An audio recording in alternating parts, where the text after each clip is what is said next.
I know what you're thinking. Yes, Kim Justice is doing Rise of the Robots. Yeah, you're damn right I wish it had a different title.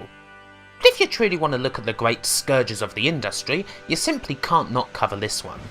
I've had a quick glance over it once or twice, it did make my list of 20 worst Mega Drive games after all. But yeah, the story of this game is way too interesting to be limited purely to that. It doesn't just need a review, it needs one of those quasi-documentaries, the whole 9 yards. In the entire history of video game hype, there is perhaps no game that was hyped more than Rise of the Robots. It was plastered all over magazines for an entire year, regarded as the future of gaming. And then, the arrival. Oh my lord, the arrival. The disappointment, the embarrassment, the degradation, the shock. It couldn't really be this bad, could it? Yes, it could. And it was British. So this video can't just go into the game and leave it at that. That covers barely 5% of the story. We need to start with the year of hype and beyond, going back to when the sleek image of a dark blue cyborg was plastered over video game magazines across the entire world. The useful thing about researching Rise of the Robots, oh god, is that if you look hard enough there's plenty of material detailing the making of the game. Why, there's an entire book detailing the genesis, creation and distribution of Rise. Trouble is, the book was written by Kieran Brennan, who worked on the game and was actually released on the game's PC CD-ROM edition as a whopping great indulgent puff piece. No, really. You thought that Metal Gear Solid 2 was the only game to feature an entire freaking novel as part of its supplementaries? No, this did too. And if anything, it's even more self-indulgent. So you might want to discard that entirely.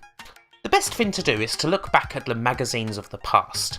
The hype machine for Rise started in late 1993, a whole year out from the release of the game as it turned out, which at the time was a little unusual. Rise of the Robots is one of the first examples of a single game getting such coverage so far out and continuing to get that coverage.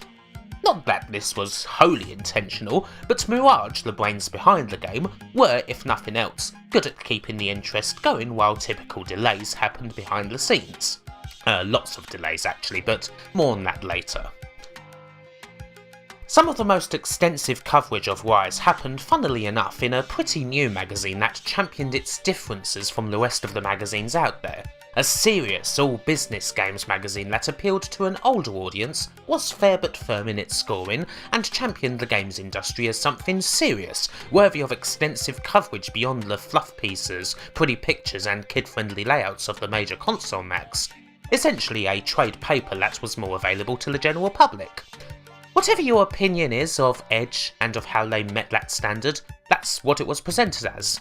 Either you enjoy it or you think it's an almost comically po-faced pile of utter crud, but it's one of the few games magazines that's still going today despite basically never getting any serious circulation numbers in over 20 years of publication.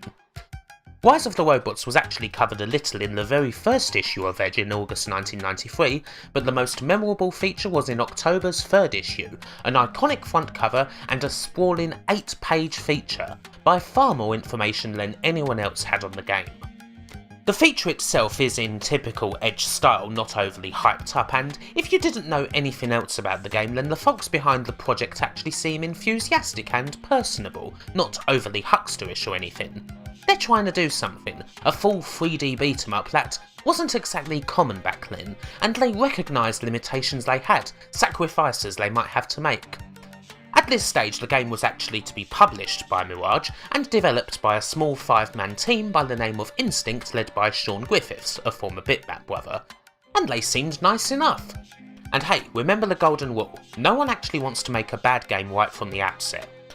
Like a lot of things in Edge, it's full of cold and impenetrable technical babble, but the pictures are pretty, and the article goes into the game's intelligent AI system, which keeps track of how much you use a certain move, and then, once it figures out your favourite, it counters accordingly. Seemed pretty impressive at the time, even if the end result was, well, we'll see. The game looks fairly close to done too. The robots are all there and designed, the backgrounds are there, there's what looks like in-game graphics. It's not far off. It's perhaps a little ridiculous on Edge's part to claim that the game will be out sometime in January when one of the programming teams says that the game's about 70% done on the same page, but it certainly didn't look like it was a year away either. At At this time, Rise of the Robots at best looks like a potentially solid beat-em-up with top-level graphics, I mean really top-level graphics, available for computers and worked on by a small 5-man team. Yeah, just 5 people. A front cover of a magazine, even a new and niche one like Edge, was certainly a positive, but, well, not enough, clearly. Mirage as a whole wanted to take the project to the next level. They wanted an SF2 beta. Somewhere around the time of this article, the project received a huge marketing boost due to a partnership with Time Warner that made them the publishers and Mirage the developers. Suddenly this wasn't going to be a PC and Amiga fighting game, it was going to be on absolutely everything, and in the spirit of Mortal Monday, it'd be on everything at the same time. Hell, it'd eventually be in the arcades too. Rise of the Robots was going to be the game of 1994 apparently. Hype started to appear in the gaming TV programmes of the time, with Bad Influence changing its whole title sequence and indeed its look in general based on Rise of the Robots. The quotes from Mirage and the like behind the game became more outlandish, talking more about the game's extensive plot rather than what was actually going on with the gameplay. There were big PR videos, promises of a full soundtrack by no less a figure than Brian May. Pretty spectacular stuff, you know. And that's not all. How about an actual novel released by Penguin? What about plans for Rise of the Robots, the movie? What about a proposed line of toys? What about 60-second cinematic and TV adverts, and spreads in comics like this? This all happened, more or less. And yet there wasn't ever much pointing to when the game would actually be out. It might have been set for January of 1994 at some point, but it didn't make that, not by a long chalk. Didn't make February either. Or May. Or August. Why was the game so delayed anyway? History's a little unclear on that, although my betting is that the ports had a lot to do with it. Obviously the Mega Drive and SNES weren't capable of fully 3D graphics, so those ports as a whole would have to be redone almost totally as a digitised 2D game. Not to mention porting over all the extraordinary gameplay achievements or whatever they were calling them now. And then there's the small matter of a handheld version for the Game Gear, this purported arcade version, upgraded versions for the Mega CD and CD32, and even versions for the 3DO and, oh my lord, the CDI. This game was set to appear on 13 different platforms. Time Warner's boost had changed the nature of the project entirely, and as the scope of the project increased, the release date was pushed further and further back. Eventually the game was set for touchdown, Christmas 1994. The hype period had in the end been way too long. The mystery and intrigue had now been replaced by flat out wondering if the game was actually going to come out. There was talk of development struggles, talk that perhaps the game wasn't quite as fully done as it might have appeared in that original Edge article, talk that the game was spreading itself that little too thin. It's kind of odd that it ended up being released right at the arse end of the year, with not a whole lot of time to generate hype for the Christmas period. It's sort of different to what it would be like now. And also, in a lot of cases, there were no advanced copies released to certain magazines, which is kind of one of the major warning signs that there's trouble in paradise. Mirage and Time Warner, perhaps thinking that Rise of the Robots was going to be the game of 1994 and 1995, decided that they could pull this sort of launch off. We'll see how informed they were. I suppose that it's now a good time to start looking at the game itself. We'll start with the original, which was actually the Amiga version, with the PC version apparently being a upgraded conversion of the Amiga game, according to the PR blurbs anyway. So yes, not only is this game British, it's also an Amiga title, because only Amiga makes it possible, right? Right. This game certainly made floppy disk manufacturers happy if nothing else. It comes on 13 discs, which is absolutely staggering for anything, let alone a fighting game. If you didn't have a second disk drive, you might as well have fucked off then and there. A good bunch of these were dedicated to the game's sprawling, lengthy intro, which detailed a rather extensive plot.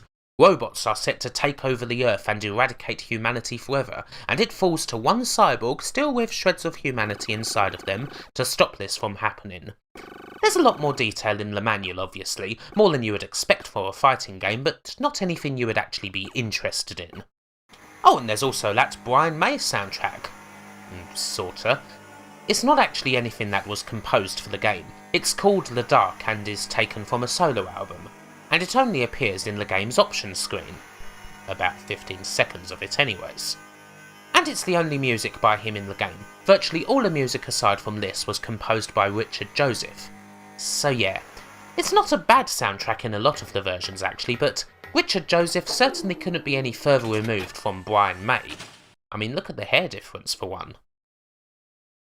Anyway, the intro's by the by. After swapping a good 3 times to get through it, you pick menu options and swap another disc to get to the first fight. Every robot has their own disc in fact. You don't have any choice except to play as the blue cyborg for plot reasons, and every robot has a disc because they come complete with another fancy CGI sequence where your opponent prowls around and you assess how big a threat they are. And look, the robots are fine creations. No, really. There's way more than just one colour involved. They stick out, they're memorable, there's the odd bit of inspiration from the likes of Aliens, Terminator 2, Blade Runner and so on.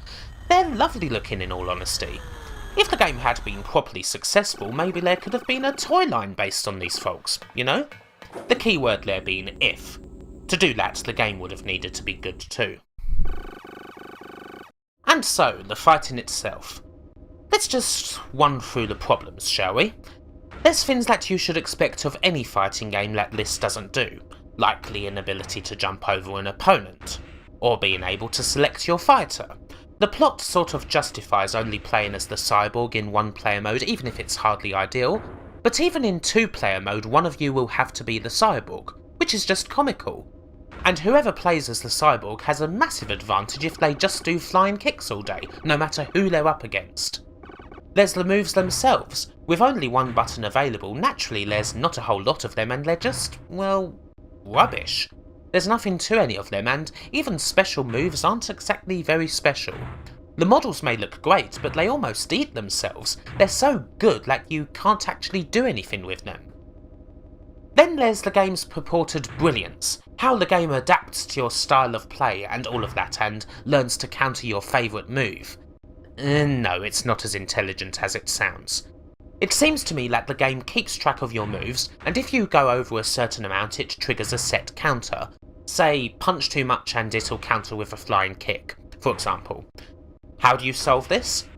Well, you just switch to another move, and until you trigger that set number, the computer barely defends itself. It's actually rather simplistic, and a few full power hits are usually enough to beat any enemy, so even with the limited amount of moves available, you'll easily be able to cycle through and beat the game. And in most cases, the flying kick will pretty much ruin all enemies. On beginner and easy, you can beat the whole game using this move alone without barely taking a scratch. On hard, the computer just does the perfect counter to all your moves from the off and you lose, and forget about learning hard mode properly because the game doesn't have any continues. There's no satisfying way to play this game whatsoever, not even remotely. It's one of the saddest excuses for a fighting game I've ever seen. The stages are also rather dull, and there's absolutely no music in the fights themselves. Again, so much for that Brian May soundtrack. That's a distant memory, one of many insults.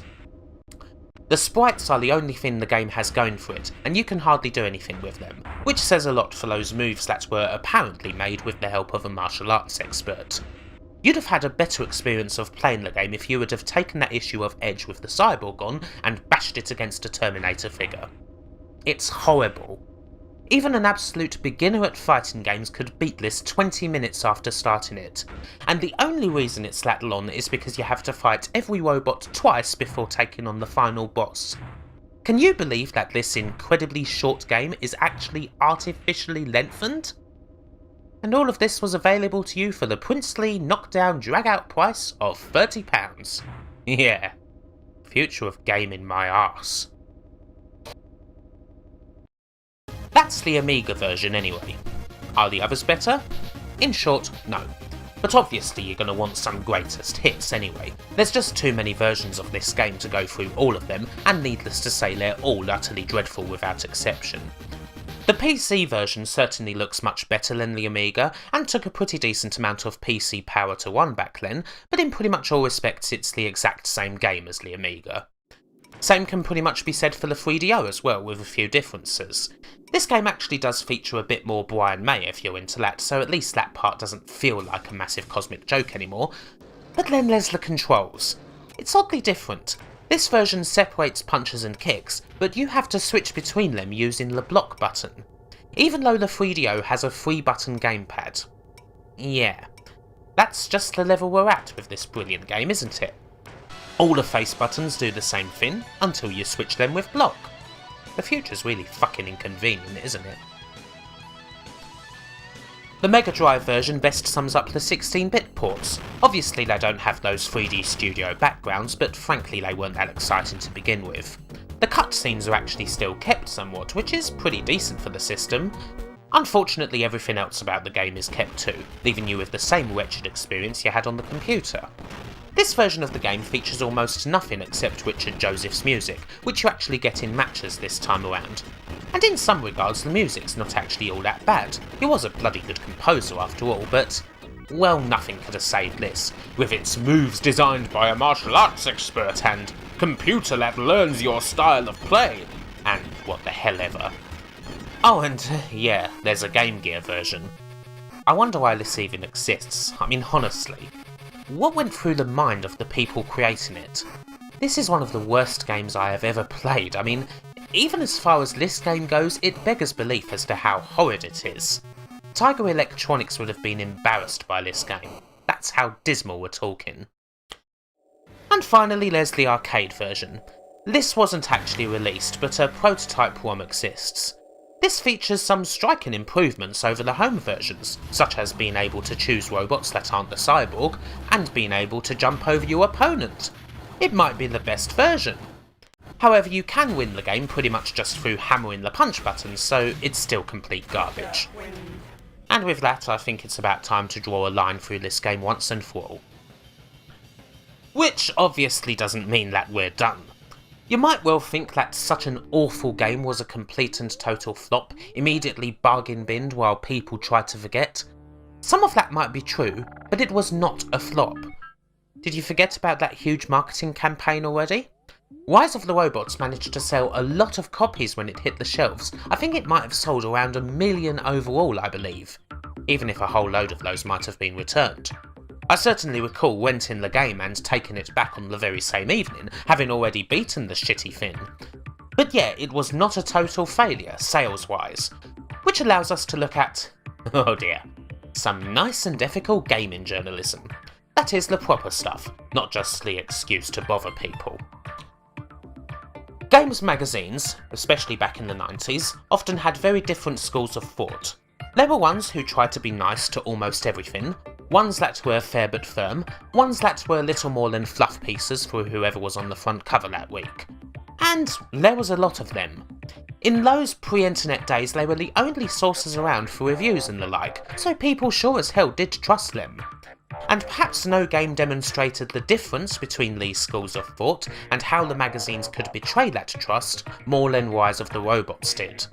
One magazine gave it 91%, another gave it 5%, another gave it 90%, another 19%. How on earth do such things happen? The 91%, one of the highest marks the game received, came from no less a source than Computer and Video Games magazine. These guys had been going since 1981. They were the first monthly magazine in the entire world that dealt purely with video games. Surely they could be trusted. The review itself is sadly unavailable on the internet, but the score speaks for itself, as does the date of it. The review appeared in the November 1994 issue, at least a month before the game's release, touted as a world first exclusive, or something along those lines. You know what other game was reviewed in the exact same issue? Doom 2. According to CVG, Rise of the Robots was a whole 3 percentage points better than Doom 2. I'm not joking. I barely need to tell you exactly what this review did to CVG's reputation as a once decent and trustworthy mag. It was devastating. The magazine wasn't ever the same again, honestly. Not that that stopped it from going for another frickin' decade and beyond, naturally.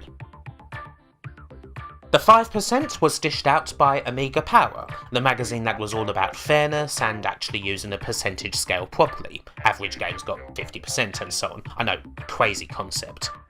It remains one of the most scathing reviews in the entire history of video games. If you think that I'm being harsh on the game, just go ahead and find Jonathan Davis's screed on it. It's easily available and endlessly quotable, including the last line that sums it up as an astonishing waste of time, and the last paragraph that puts a spotlight on the whole dog and pony show and the bullshittery of exclusive reviews.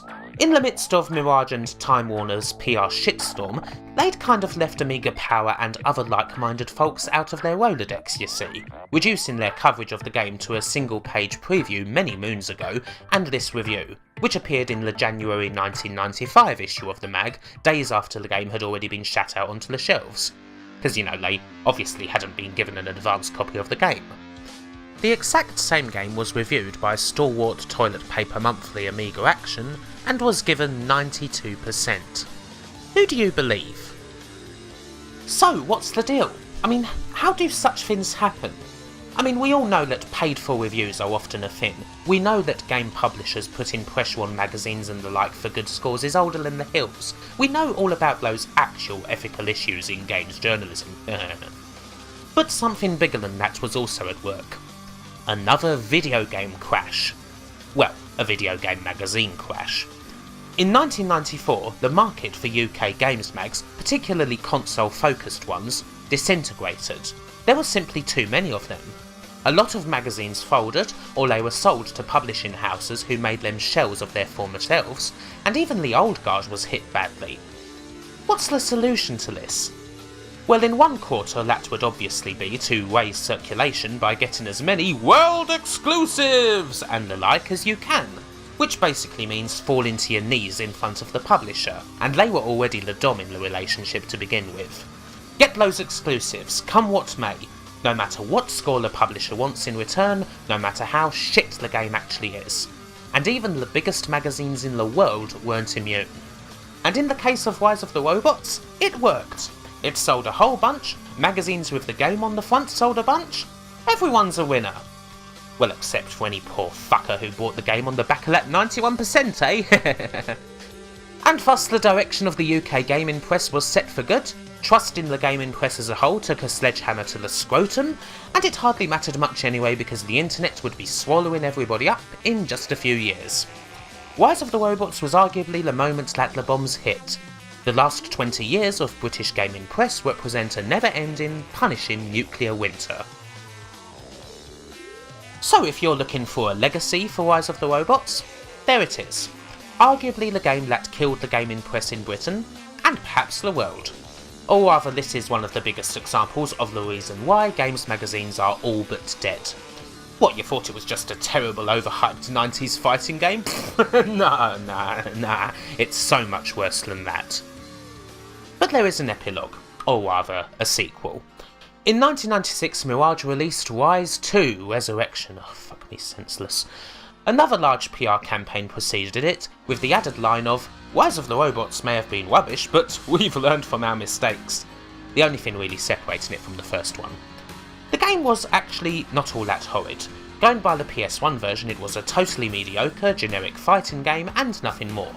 But of course, it sold barely anything. People weren't willing to chug that snake oil down for a second time. I could do some extensive cover of the game, but honestly, there's no sequel on this earth that's more tainted by the original than this one. What would be the point? It would be a complete waste of time. Here's Rise 2, and it's better than the original game. Brilliant! 91%. Go and buy it. The fate of Mirage is pretty much unknown, but they did not release anything else past 1997 and so presumably folded around then. Time Warner's dalliance with publishing video games also wrapped up in 1997 when the interactive portion was sold off to Williams. As for Instinct, the small team that had developed Rise of the Robots, not surprisingly this was their only game and they all pretty much just went their separate ways in the industry. And so the story of Rise of the Robots comes to an end. The tale of how... well, no one ever tries to make anything bad, right? Like even Robert Oppenheimer's heart was in the right place, wasn't it? Those 5 people didn't know what kind of damage they would bring, but they made a game that, in one way or another, changed the world. Although it's probably best if you don't really talk to them about it. Bye for now!